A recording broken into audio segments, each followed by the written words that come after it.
तर इथे मी घेतला आहे अद्रक आणि लसण, त्याला मी छान असं दरदरा कूट करून घेतला आहे। तर इथे घेतले मी सगळे खडे मसाले, तुम्ही बघू शकता तेलामध्ये टाकून घेतले आहे। त्यानंतर मी एक चॉप केलेला कांदा टाकून घेतलेला आहे।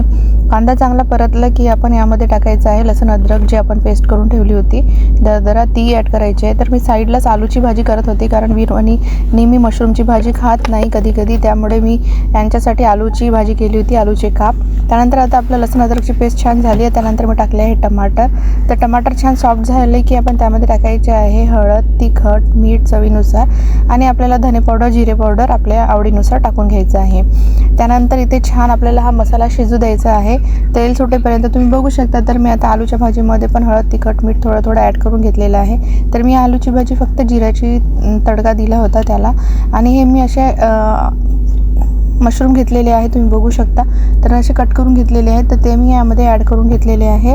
तर याला छान मी झाकून असं शिजू देणार आहे। तर मी एकदम सिंपल भाजी बनवली आहे, पण ही खायला खूप टेस्टी वाटते, तुम्ही एकदा नक्की ट्राय करून बघा। तर यामध्ये मी कुठल्याही प्रकारचे मसाले वगैरे यूज केलेले नाही आहे, पण खूप छान वाटते टेस्टी। तर अशा प्रकारे आपली भाजी झालेली आहे। त्यानंतर मी केलं आहे फ्रेश कोरिअँडरनी गार्निश।